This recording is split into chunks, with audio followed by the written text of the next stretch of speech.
वीर्यं करवावहै तेजस्विनावधीतमस्तु मा विद्विषावहै। ॐ शान्ति शान्ति शान्ति।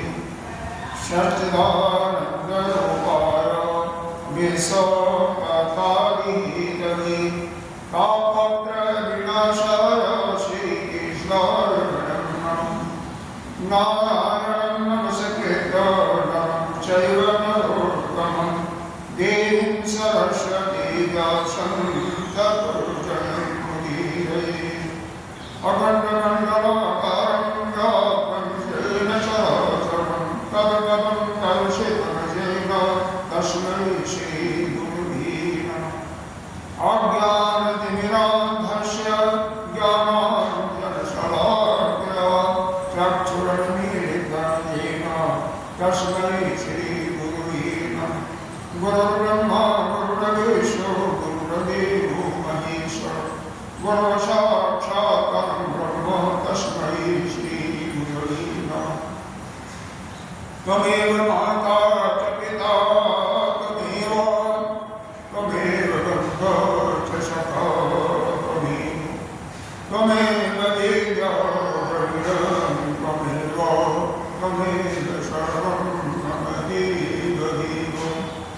गजाननं भूतगणाधिसेवितं कपितजम्बूफलचारुभक्षणं उमासुतं शोकविनाशकारकं नमामि विघ्नेश्वरपादपङ्कजम्।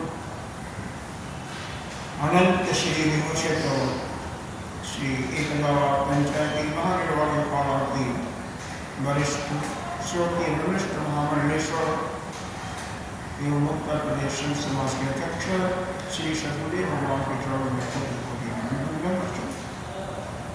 यहाँ पे विठाकेश्वर एकनाथ पंचायती महागणवाड़ी पालावती वरिष्ठ आचार्य महामंडलेश्वर स्वर्गीय वरिष्ठ महामंडलेश्वर एवं राजस्थान की राजगुरु स्वामी विश्वपालन भारती जी के चरणों में यहाँ प्रतिष्ठापति संतजन भक्तजन सभी के उनका कारण विराजमान उस आत्मस्वरूप परमात्मा को ध्यान करते हैं। आइए जाए गीता जी का ध्यान फिर उसके बाद ओम पाठान प्रतिबोधितां भगवता नारायणेन स्वयं व्यासेन कथितां पुराणमुनिना मध्ये महाभारतम् अद्वैतामृतवर्षिणीं भगवतीं अष्टादशाध्यायिनीं अम्ब गानं संददामि भगवद्गीते भवद्गीते। नमस्ते व्यासविशालबुद्धे वल्लभविन्दाय तवात्मनेत्र येन दया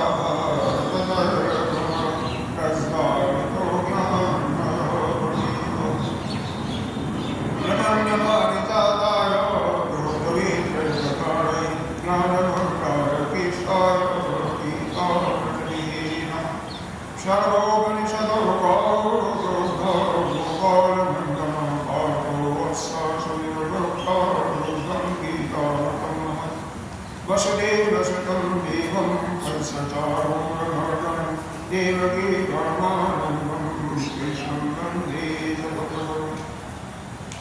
ब्रह्मा वरुणेन्द्रो ब्रह्मरुद्रः अस्तवन्ति देवैः अस्त्वयि वेदैः सामवेदोपनिषदैः गायन्ति यन्सामिव गानादिवक्तिपदवतीन मनसा कर्षन्ति योगिनो जाशान्तं नविदुषुदर्शनवा देवाय तस्मै नमः देवाय तस्मै नमः।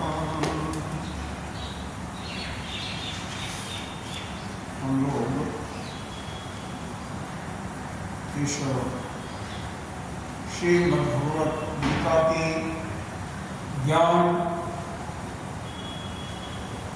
जो पहाड़ 13वां अध्याय पर चिंतन कर रहे हैं। कल तक हमने यह विचार किया क्षेत्र और क्षेत्र के क्या है, क्षेत्र के विकारों को भी देखा, साथ ही वह जो क्षेत्र के है वह उसका स्वभाव क्या, कैसे इसको जानेंगे, तो उसके गुणों की भी चर्चा अभी चली रही है। तो आइए 17 श्लोक को पढ़ते हैं। ज्योतिषामपि तत् ज्योतिः तमसः परमोच्यते ज्ञानं ज्ञेयं ज्ञानगम्यं हृदि सर्वस्य विशिष्टितम्। पहला शब्द बताया ज्योतिषाम अपि ज्योति, ज्योतियों को यानी प्रकाश को देने वाला अर्थात कौन है, वह सूर्य है, आदित्य है। कह रहे हैं वह भी प्रकाश किससे ग्रहण करता है, उसी ब्रह्म से। अगर यह ब्रह्म की चैतन्य शक्ति नहीं होती, वह नहीं होता, तो उसके में भी कोई प्रकाश की शक्ति नहीं। यानी सूर्य को भी प्रकाश देने वाला, शक्ति देने वाला वही है ब्रह्म। वह बात अलग है, हम उसको विज्ञान की दृष्टि से कहते हैं। जब तक सूर्य में हाइड्रोजन और हीलियम नामक गैस है, उससे फ्यूजन और फ्यूजन होता रहता है, तब तक वह प्रकाश मिलता रहेगा। आज इस समय यह गैसें क्षीण हो जाएंगी, उस समय समाप्त हो जाएगा प्रकाश। यह तो हमारे विज्ञान, आधुनिक विज्ञान का मत है, लेकिन वास्तव में इस सृष्टि में जो कुछ है सब परमात्मा स्वरूप है और उसी की शक्ति से सब कुछ चलने वाला। जब तक उसकी मर्जी नहीं होगी, कोई भी शक्ति किसी के लिए वह समाप्त होने का कोई तात्पर्य ही नहीं। हाँ, इतना जरूर है, शक्ति का माध्यम शक्तिमान अलग है, शक्ति अलग है। इसको समझने की कोशिश करें, कैसे प्रवाहित होती है और एक शक्ति प्रवाहित हो रही है, कैसे प्रवाहित होती है, इसको समझने का प्रयास करेंगे। कैसे?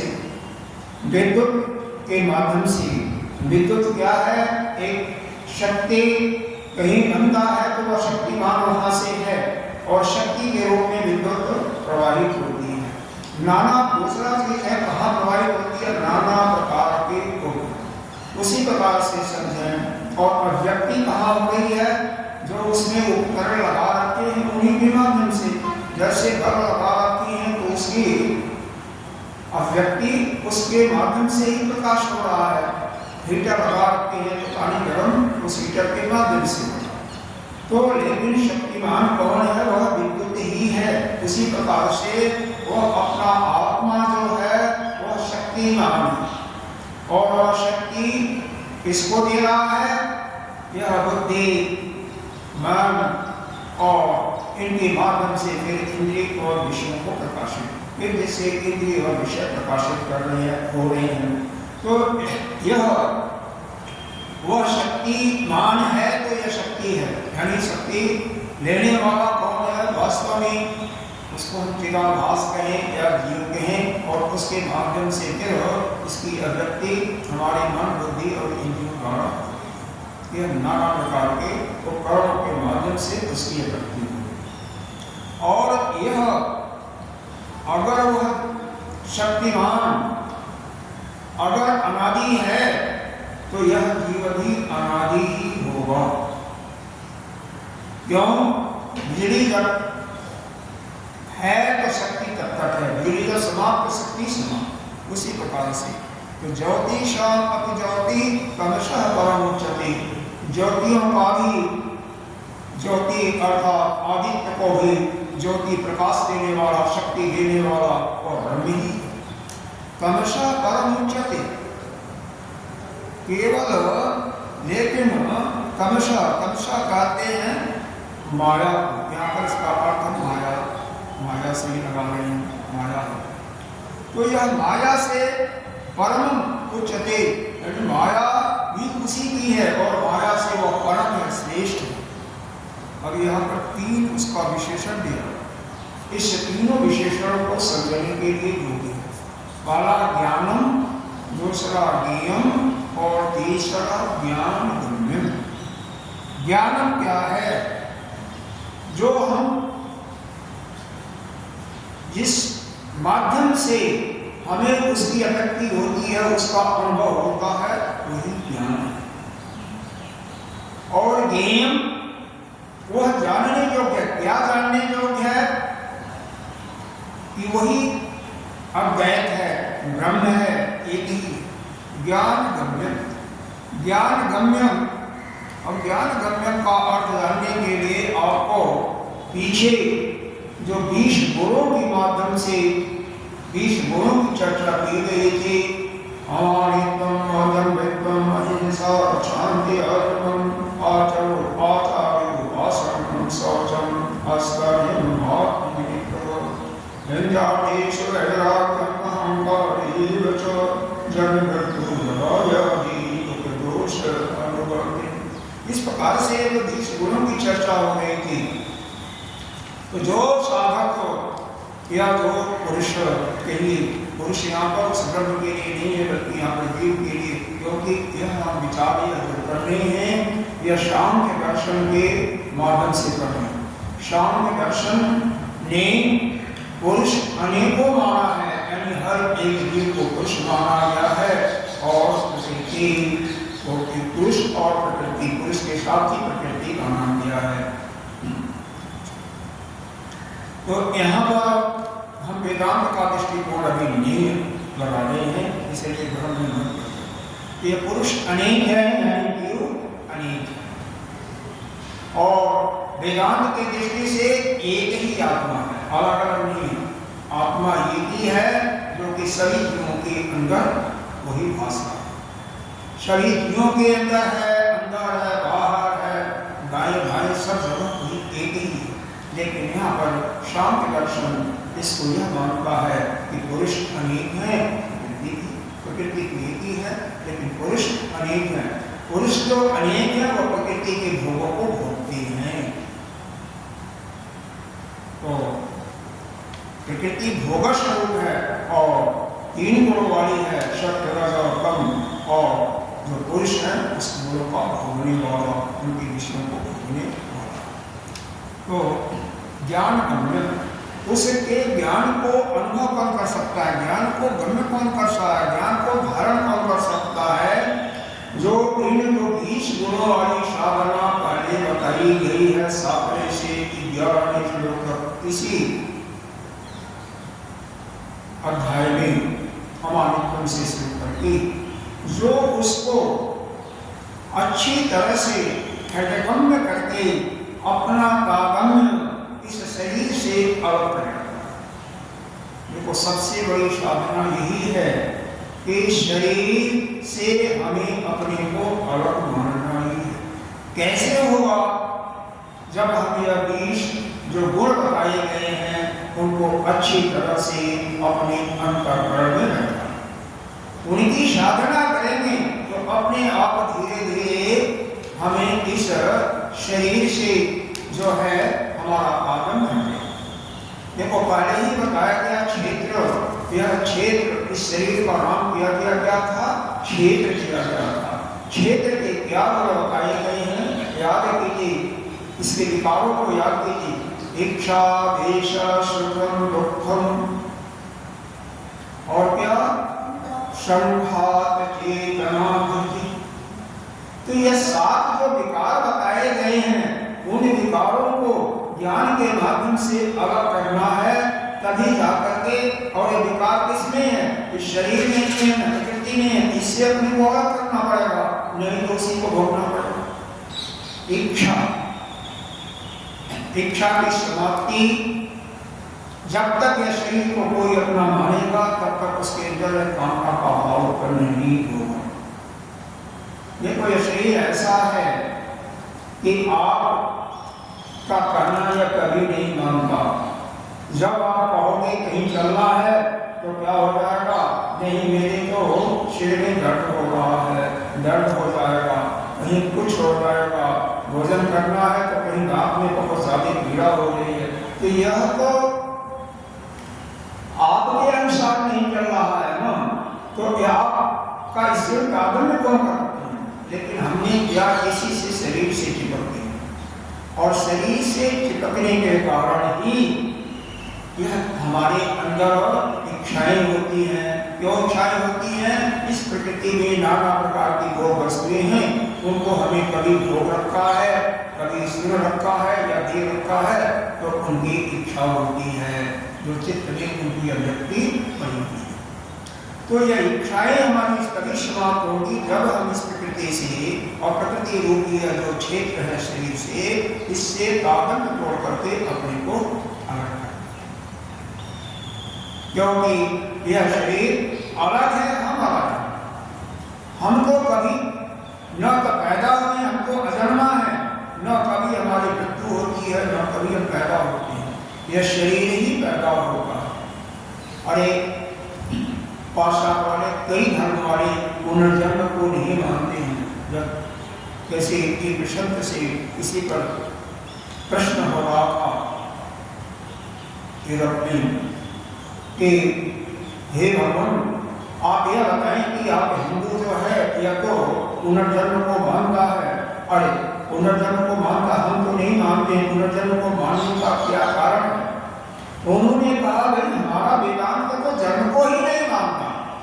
हम तो जन्म यही नहीं मानते हैं कि हमारा जन्म हुआ है, क्योंकि हमारा तो जन्म होता ही नहीं है। हम तो अनादि काल से चले आ रहे हैं। हमारा न तो आदि है न अंत है। यह तो दूसरे दर्शन मानते हैं कि हम तो शरीर को अपना मानते ही नहीं है। शरीर का जन्म होता है जो पंच महाभूतों से बना हुआ है। हम तो अनादि हैं, क्योंकि हम वही आत्मा है और आत्मा का कभी जन्म नहीं होता और वही आत्मा हमारे अंदर विचरण कर रहा है। उसी की शक्ति से हम सारे कामों का संपादन कर रहे हैं। तो ज्ञान गम्य, विशेष करके इस ज्ञान गम्य को समझाने के लिए शीर्ष गुणों के पीछे पुनः गए थे कि ज्ञान गम्य, ज्ञान जानने योग्य क्या चीज है, ज्ञान गम्य, किसको अनुभव होगा? इसका ज्ञान का उसी को अनुभव होगा जो शरीर से कागन में हटा लेगा। कैसे हटेगा? जो उन 20 गुणों की साधना करेगा। हमारी मैं शरीर नहीं हूँ, इसलिए हमें कोई मान यश पब्लिक से नहीं चाहिए, किसी से भी। हमारी अगम्यत्व दिखाना भी नहीं है किसी को कि मैं पूजा कर रहा हूँ, ध्यान कर रहा हूँ, अमुक चीजें कर रहा हूँ। हर एक को अहिंसा, इसी प्रकार से अहिंसा का हिंसा भी किसी के साथ किसी को दुख भी नहीं देना। जब आप शरीर नहीं हो तो किसी दूसरे शरीर को कैसे क्यों दुख देने वाले? तो इस प्रकार से जितने गुण हैं उनको शरीर से उनके दोषों को विचार करते हुए उसको अपने से अलग निकाल दो। तो हृदय सर्वश्रेष्ठ कर वह परमात्मा, यह जो जानने योग्य है, वह जो ज्ञान स्वरूप है और जानने योग्य है और जो उसको जान करके अपने अंदर बैठा लेगा कौन? जो कि साधक है। और वह परमात्मा कहाँ पर है? वह तो सर्वस्व हृदय विशिष्ट, सभी के हृदय में जो विशिष्ट है, जो बैठा हुआ है, सभी के हृदय बैठा हुआ है, वही जानने योग्य है, वही ज्ञान स्वरूप है और उसका अनुभव वही कर सकता है जो साधक, जो भक्त। देखो यहाँ पर यह चार क्या 5 विशेषताएं दिखाई गई। पहला वह ज्योतिषियों का भी ज्योति है, यानी सूर्य को भी प्रकाश देने वाला, अर्थात सभी को शक्ति और प्रकाश देने वाला वही है।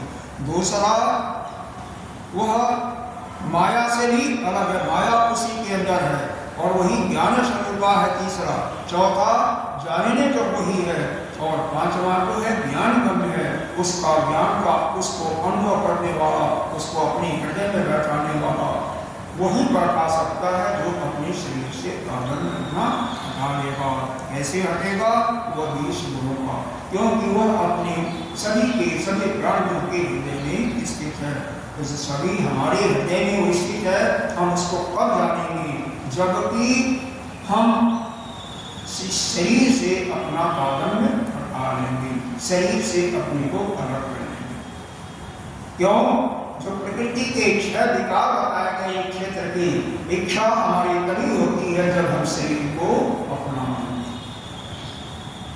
और वहीं से हमारे मन के अनुसार कोई कार्य होता है तो हमें फल मिलता है, तो हम उसको सुख की अनुभूति लेते हैं, और मन के विपरीत होता है तो हम क्या करते हैं, उसके हमें दुख की अनुभूति होती है, और जो जिसके कारण से हमें दुख की अनुभूति होती है उससे हम द्वेष भी करते हैं। इच्छा द्वेषम सुखम दुखम शंभा।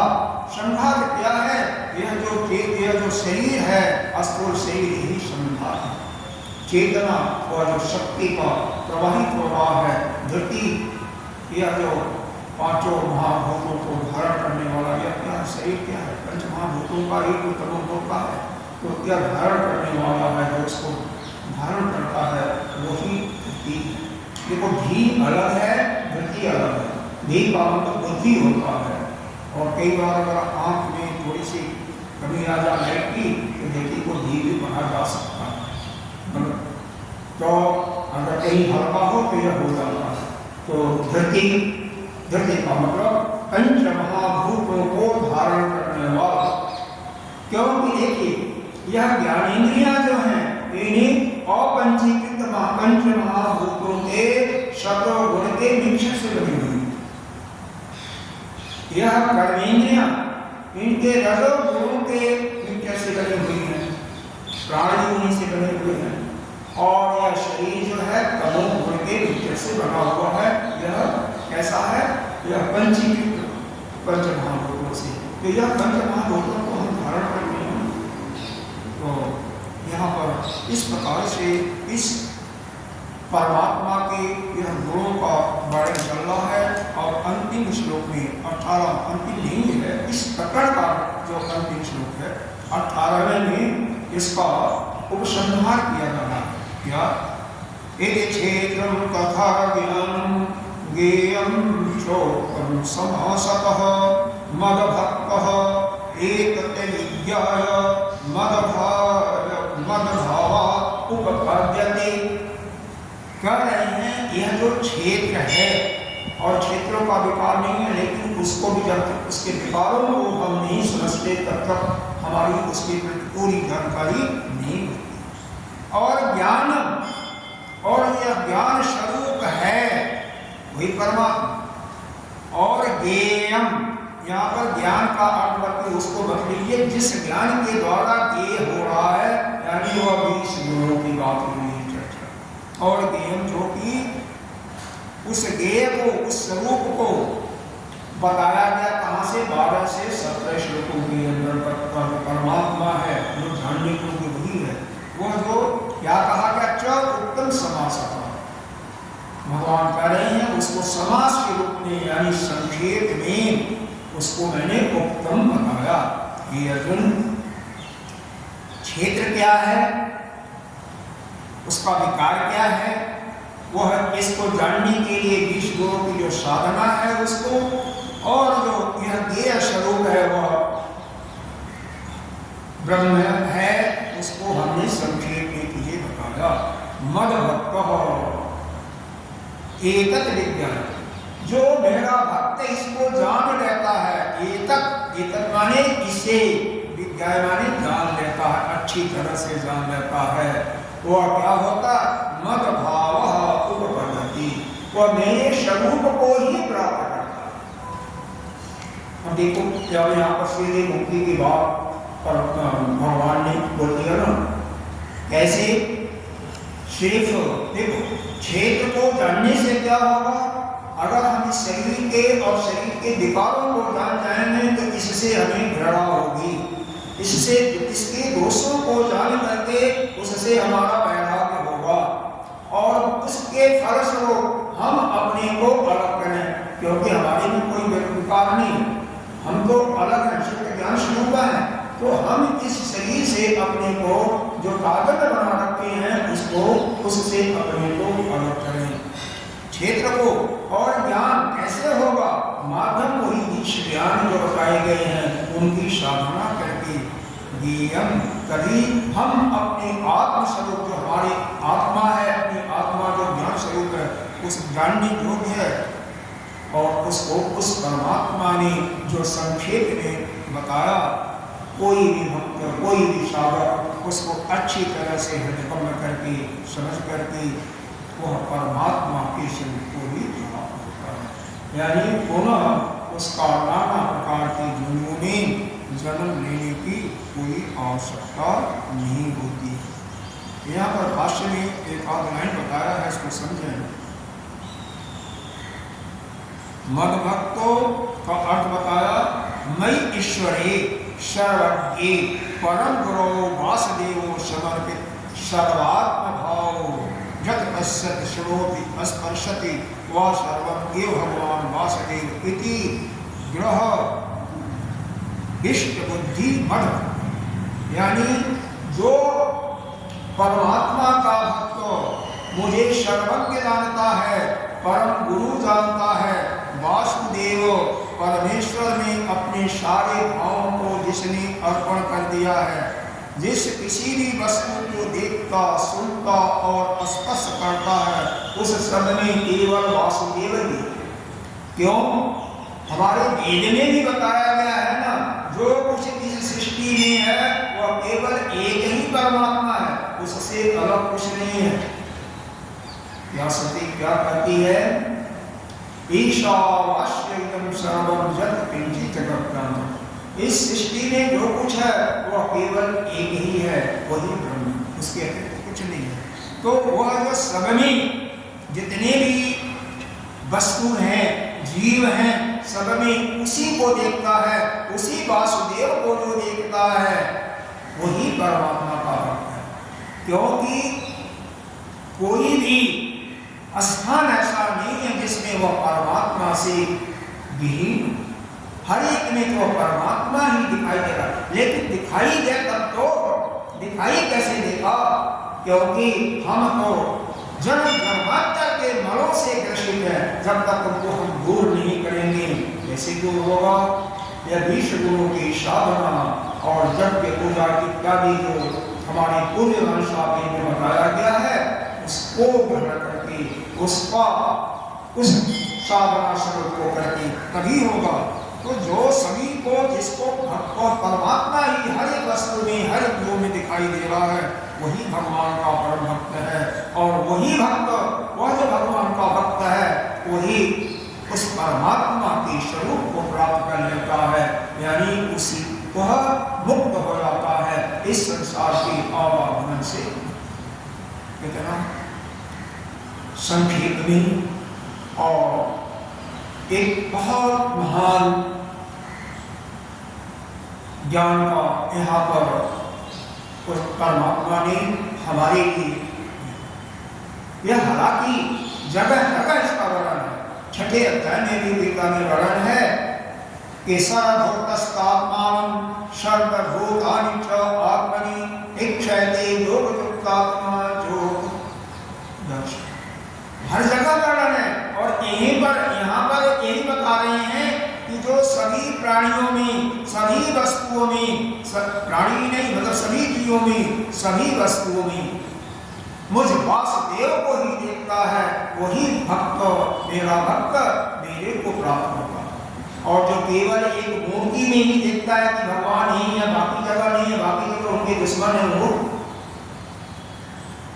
कहते हैं वही भक्त उत्तम कोटि का है। यह श्रीमद् भागवत के अंदर ही बताया, यही चीज वहां पर उत्तर हुआ है 11वें अध्याय में, 11वां स्कंद में, कि जो सभी जीवों में, सभी वस्तुओं के अंतर्गत उस अपने नारायण को, अपने ही परमात्मा को जिसको मानता उसी को देखता है, वही उत्तम कोटि का भक्त है।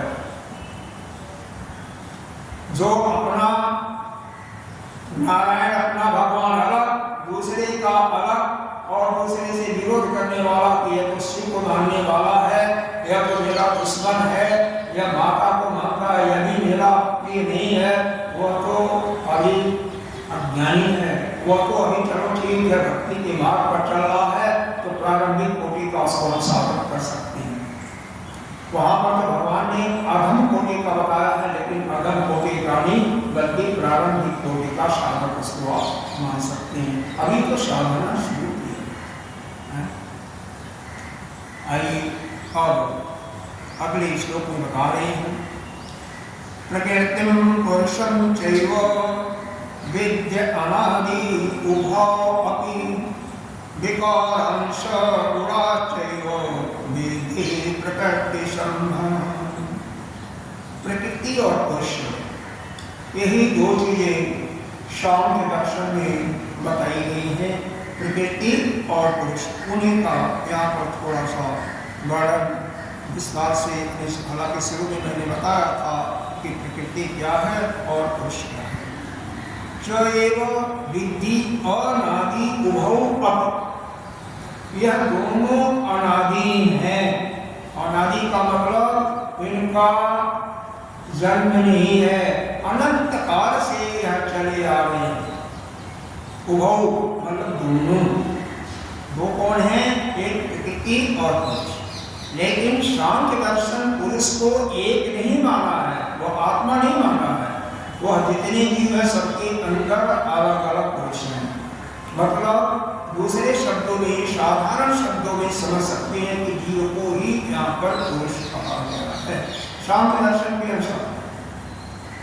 हमारा मत नहीं, सांख्य दर्शन के अनुसार सभी जीव पुरुष के रूप में, यानी हर एक पुरुष हर एक जीव में अलग अलग है। हमारा वेदांत क्या कहता है कि हर एक जीव में एक ही आत्मा है, अलग अलग नहीं है, एक ही आत्मा है।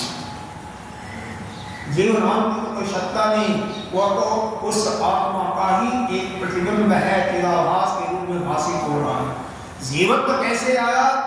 शरीर से, यानी प्रकृति से अपना नाता जोड़ लिया।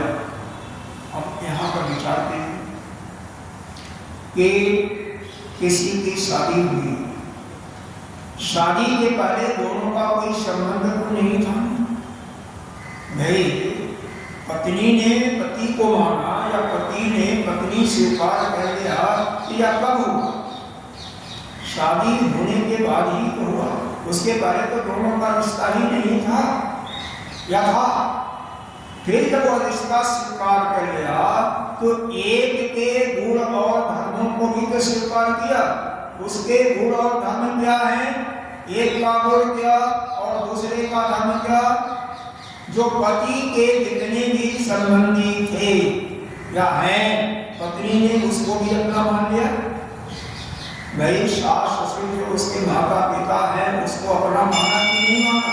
उसके घर को अपना मान लेती है कि नहीं मान लेती है? और उसी प्रकार से पति भी पत्नी के जो सगे संबंधी हैं उनको अपना मान लेता है, और यहीं से विकारों का सृजन हो गया कि नहीं हुआ? एक दूसरे को मान करके जो उनके गुण धर्म हैं उनको स्वीकारा या नहीं स्वीकार लेता? बोलो, स्वीकार लेता है ना। तो उसको स्वीकार करने से, पत्नी के गुण और धर्मों को स्वीकार करने से और पत्नी पति के संबंधों को स्वीकार करने से क्या हो जाता है? दोनों एक दूसरे के मान करके उनके दुखों से दुखी होते रहते हैं। एक संत कहते हैं पहले जीव आया तो दो आना दुख को मान लीजिए ले करके आया, भोगने, उसको भोगना ही है पूरे जीवन में दो आने का।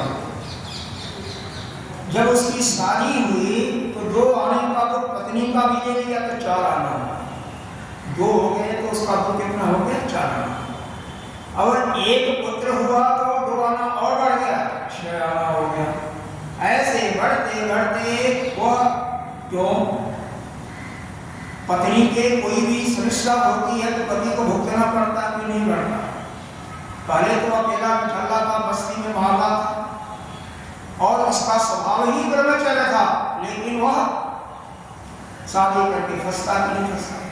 उसी प्रकार से एक और बच्चा हुआ तो दोबारा दुख, उसके भार को ग्रहण करता है ना, उसके दुख में अगर उसके सुख दुख को अपना न माने, केवल इतना ही है कि ठीक है वह इस सृष्टि में आया है, अपने कर्मों को लेकर के आया, अपने कर्मों का भोग करेगा, जो उससे हो सकता हुआ करे, लेकिन उसके सुख और दुख से दुखी ना हो, तब तो वो कोई नहीं दुख लेगा, उसका भोगेगा नहीं। लेकिन वह तो उसके दुख को अपना भोगते हुए, अपना मानते हुए और सुखी और दुखी होगा। तो इसी प्रकार से यहाँ पर जो प्रकृति है, प्रकृति क्या है? यह प्रकृति यहाँ पर त्रिगुणात्मक है, 3 गुणों वाली प्रकृति है। प्रकृति सम्मान नीचे वाले में दिया हुआ विकारांश गुणांश विद्धि प्रकृति सम्मान। प्रकृति 3 गुणों वाली है। कौन कौन इसके गुणों को समझो?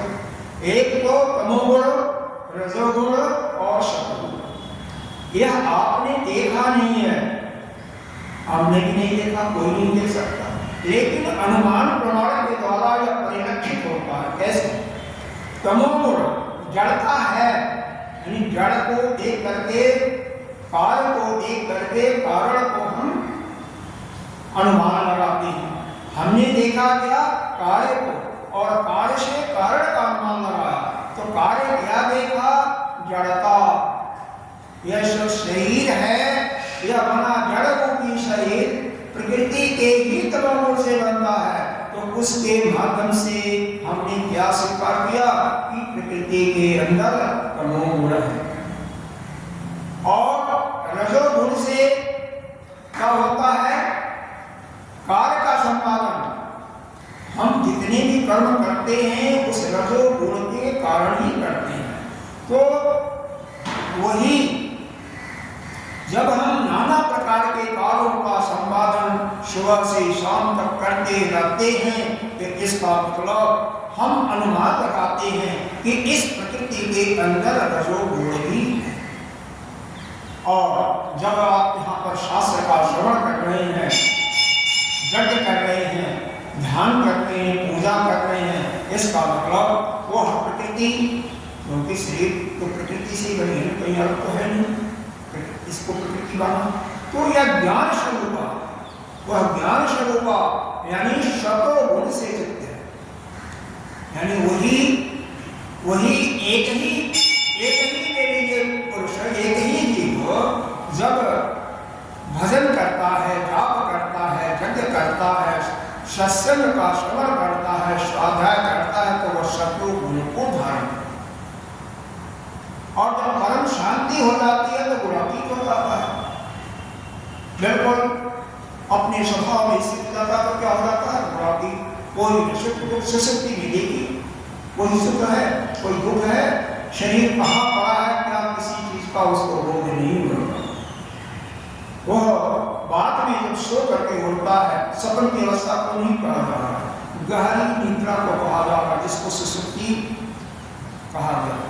तो उस सुषुप्ति में उसको अपने शरीर का भी बोध नहीं होता, किसी भी चीज का बोध नहीं होता, केवल बाद में जब उठता है, जगता है, क्योंकि आनंद में कोष उसका जागृत अवस्था में होता है, और प्राण में तो कोष चलता ही, बाकी सभी कोष सोए हुए, तो वहां से अनुभव करता है कि मैं तो बहुत आनंद से और बहुत आनंद था।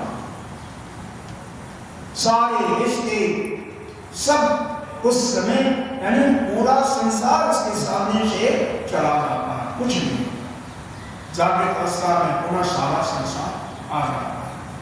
तो यह प्रकृति के तीनों गुण ही हमें अनुमान के द्वारा हमें उनका बोध होता है।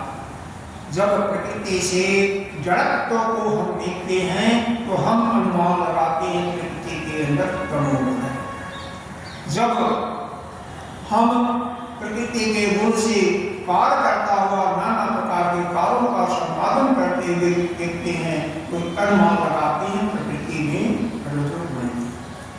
जब वही पूजा पाठ ध्यान इत्यादि करता हुआ हम किसी को देखते हैं, तो यह अनुमान लगाते हैं प्रकृति में सतोगुण है। इस प्रकार से प्रकृति यह 3 गुणों वाला होने से इसको त्रिगुणात्मक और यही जब तीनों गुणों से कोई भी साधक ऊपर उठ जाता है तो वह अपने कर्म शांत कैसे होगा? बहुत आसान है, लेकिन मुश्किल थोड़ा सा जरूर है, अभ्यास आगे करना पड़ेगा। क्या योग में एक सिद्धांत दिया हुआ है कि योगः चित्तवृत्ति निरोधः, योग दर्शन में योगः चित्तवृत्ति निरोधः, जो किसे कहते हैं चित्त के वृत्तियों का निरोध करने से। उससे क्या लाभ होगा? तो कहते हैं ततो दृष्टा स्वरूपे अवस्थानम्, उससे लाभ यह होगा कि वह जो दृष्टा है, वह जो जीव है, अपने स्वरूप में स्थित हो जाए। तो जब आप अपने अंदर की वृत्तियों को निकाल देंगे, कोई भी वृत्ति, ये साधना करो, बस करना कुछ नहीं है, 10 मिनट बैठने से 5 मिनट बैठना, कोई भी वृत्ति उस समय तक नहीं आ रही है, मन में कोई चिंतन नहीं आ रहा, कोई विचार नहीं आ रहा है, वही ज्ञान है और वही आपका स्वरूप है, वही आपका अपना। शरीर भी स्थिर है, वहां पर यह नहीं है कि आप नीचे बैठे हो या कुर्सी पर बैठे हो, पलंग पर बैठे हो, कहीं भी ऐसे भी बैठे हो, शरीर भी स्थिर हो, मन में भी कोई वृत्ति न आए। अब मन में वृत्ति आए कि नहीं, बुद्धि भी शांत है, सब कुछ शांत है, 10 मिनट 5 मिनट कुछ भी, अरे 1 मिनट भी आ रहा है तो आप अपने स्वरूप में स्थित होंगे, कोई भी स्थिति प्राप्त करनी है। उस समय कुछ भी नहीं करना, मन मंत्र का जाप, न कोई वृत्ति ही नहीं आती है, न किसी का दर्शन, कुछ बस खाली कुछ नहीं करना, केवल बैठे। मन का विचार जैसे ही कोई भी विचार नहीं मन में आया, वृत्ति बिल्कुल शांत है, और 2 मिनट के लिए, 5 मिनट के लिए, 10 मिनट के लिए, इसका मतलब आप अपने स्वरूप में आ गए। और जब 1 मिनट का भी अनुभव आपको होगा तो वह धीरे धीरे अभ्यास से उसको बढ़ा करके 24 घंटा कर सकते। लेकिन पहले अनुभव तो करें, 1 मिनट ला करके प्रयास तो करो, बैठो तो सही, देखो तो सही। वास्तव में यही चीज विकारांश गुणांश, गुण की बात हो गई है, प्रकृति के तीनों गुणों की, और प्रकृति के विकारों की बात ही पीछे ही चर्चा की गई थी, इच्छा वेशम सुखम दुखम और संभाव चेतना वृत्ति पर पहले बात हो गई थी। तो इस प्रकार से यह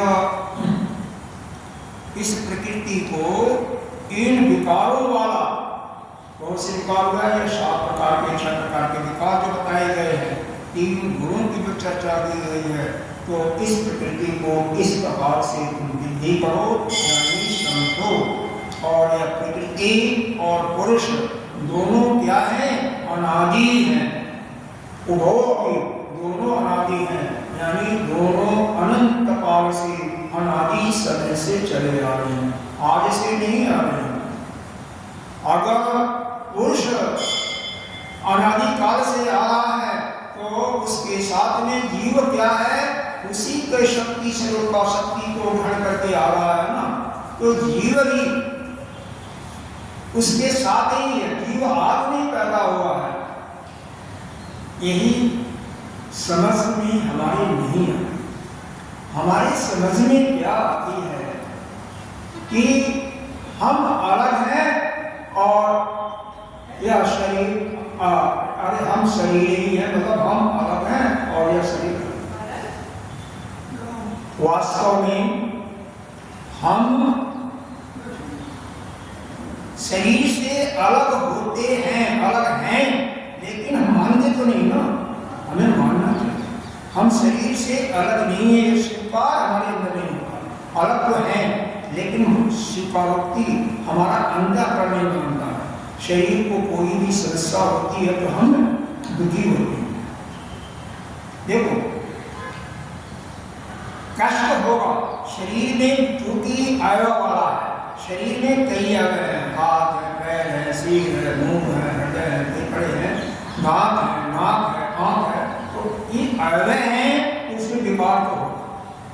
विकार होगा, विकार के कारण उसमें कष्ट होगा, लेकिन उसकी दुखती अनुभूति आपको नहीं होना चाहिए और वह स्वभावता हो जाती है। इसीलिए हम उस शरीर को अपना माने। शरीर में जब अच्छा लगता है तो हम क्या करते हैं, अपने को सुखी मान लेते हैं। वही समस्या का जड़ वही है। हम शरीर से इसीलिए अपने को अलग नहीं कर पाते। लेकिन जो 20 गुणों की साधना बताई गई है पीछे, वह जो साधना करेंगे तो भगवान का यह कहना है, भगवान वासुदेव का, आप इस शरीर से अपने को अलग कर सकते हो। अलग हो ही, लेकिन अलग धीरे धीरे अभ्यास से आप अलग हो जाओगे। साधना तो आपको करनी पड़ेगी, बिना साधना किए हुए ऐसा संभव नहीं हो सकता।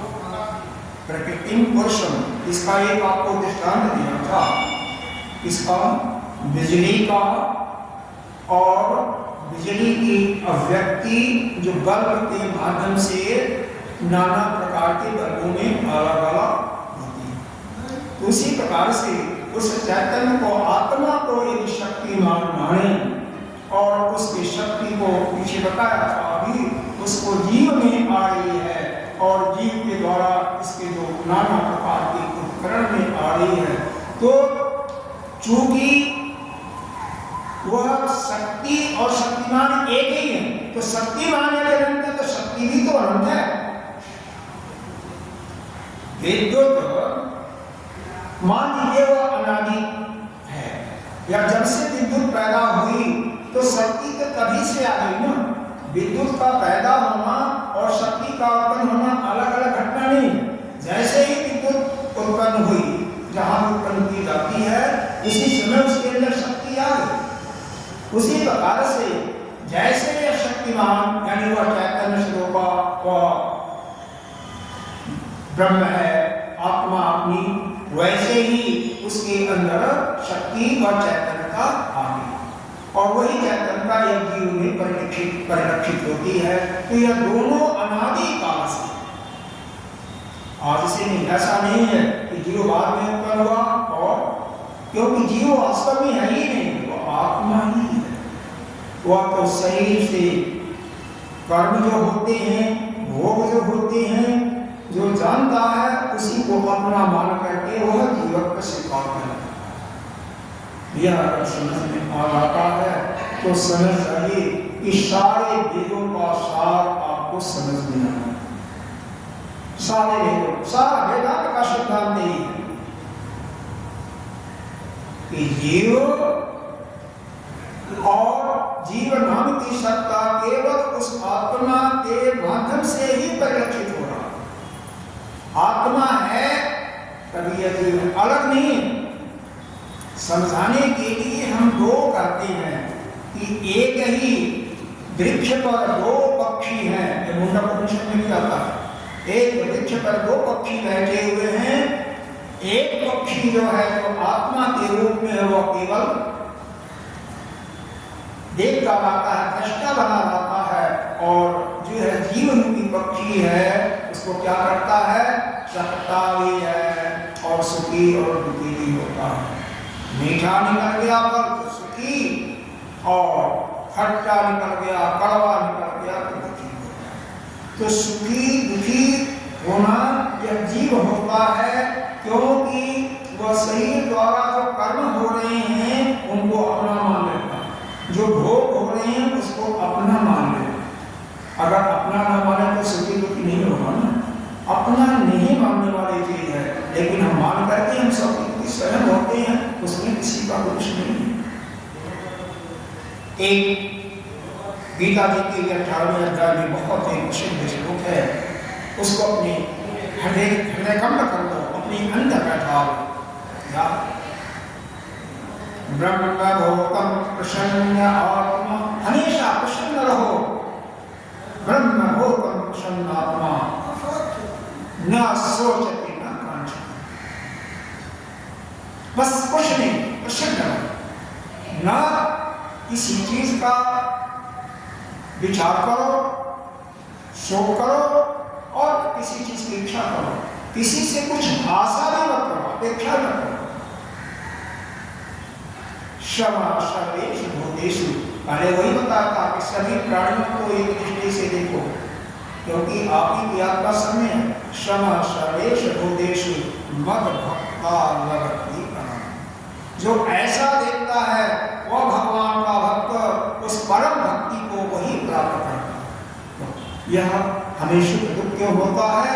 जब हम शरीर के द्वारा जितने भी हैं उनको अपना मान लेते हैं, संबंधों को और शरीर को कभी हम सुखी और दुखी। इसके विकार भी वही है, इच्छा वेश सुख दुखम संघाश्चेतना अर्थिति गुणाश्च। गुणाश का मतलब 3 गुण, सतोगुण, रजोगुण और तमोगुण। तो यह प्रकृति के यह तीनों गुणों को आप जानिए और यह भी समझिए कि यह प्रकृति और पुरुष यह दोनों अनादि हैं, अनादि काल से चले आ रहे हैं। जीव का दूसरा प्रकृति के साथ आपका माना हुआ संबंध है, वास्तव में जीव का प्रकृति के साथ कोई संबंध नहीं।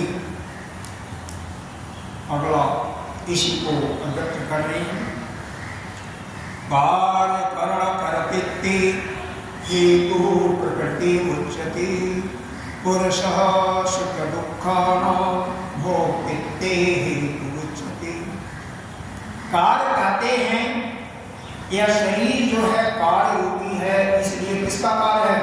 इस पंचमहाभूतों का कार्य है, इसलिए यह प्रकृति का कार्य है, इसलिए इसको कार्य कहते हैं। पंचभूत।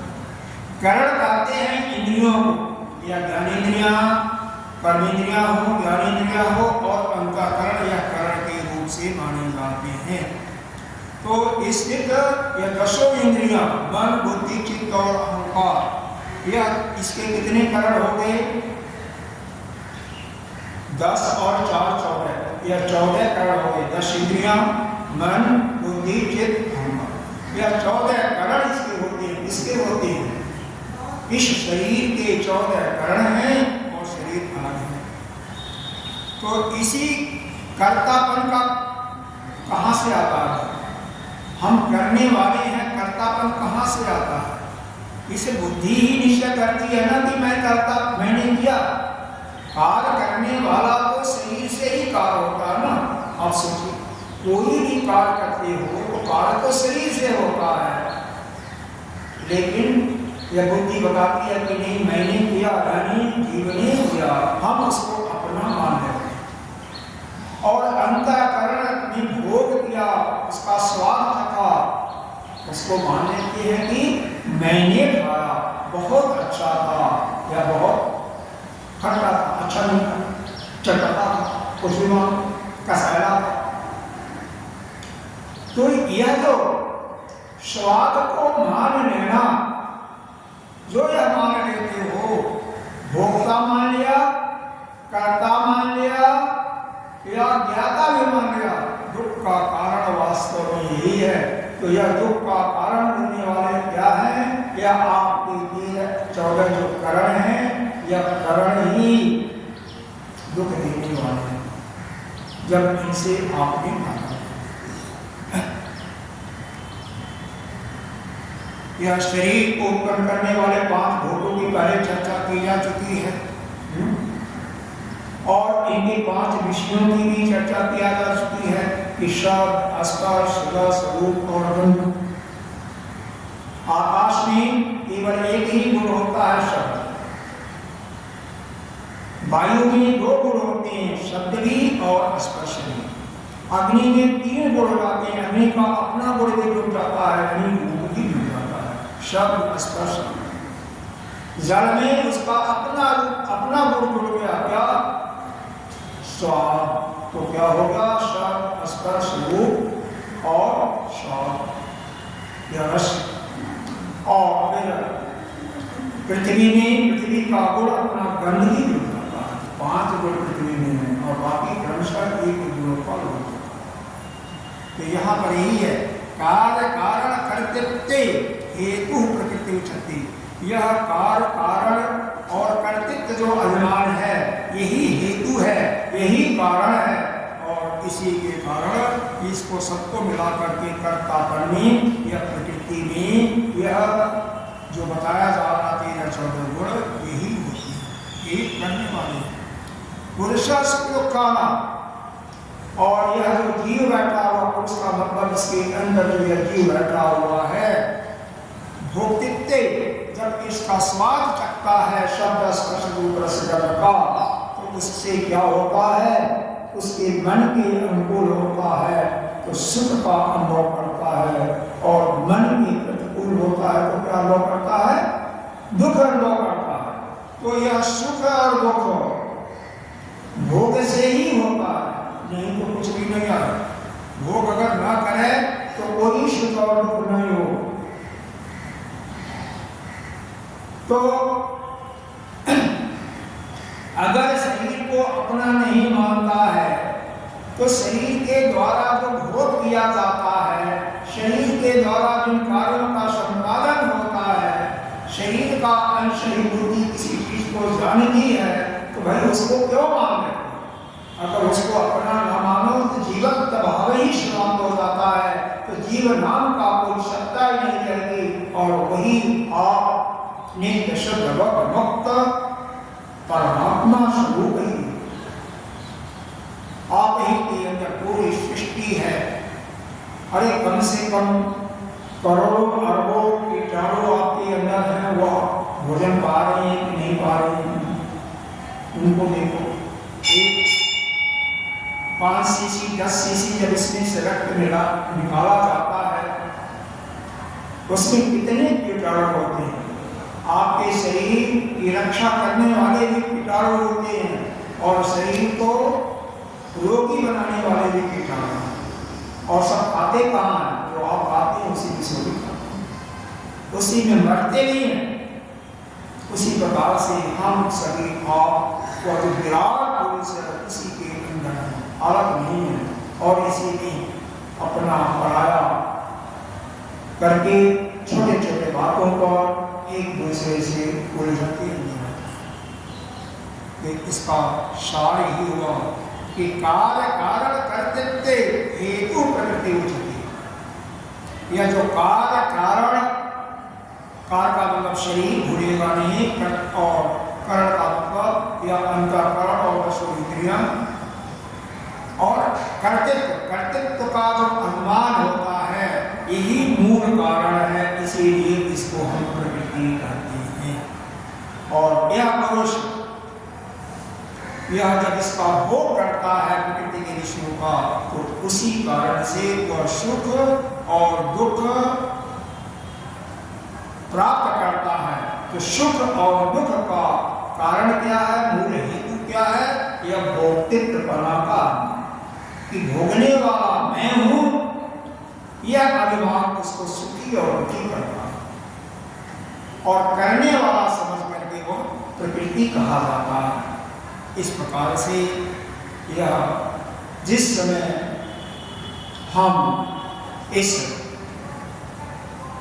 प्रकृति यानी शरीर इंद्रियों के माध्यम से किए हुए कर्म, भोगे हुए पदार्थों को, जाने हुए वस्तुओं को अपने से अलग मानते हैं, उसी समय हम सुख और दुख सबसे अलग हो जाते हैं, और हम स्वयं उस परमात्मा में रमण करते रहते हैं, उस परम परमात्मा की भक्ति को प्राप्त करते हैं। इन्हीं शब्दों के साथ आज का सत्संग विराम लेगा, और फिर कल हम आगे प्रारंभ करेंगे। ओम पूर्णमदः पूर्णमिदं पूर्णात् पूर्णमुदच्यते पूर्णस्य पूर्णमादाय पूर्णमेवावशिष्यते। ओम शांति शांति शांति।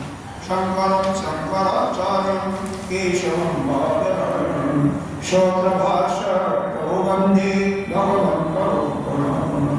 ईश्वरो गुरुरात्मेति मूर्तिभेदविभागिने व्योमवद्व्याप्तदेहाय दक्षिणामूर्तये।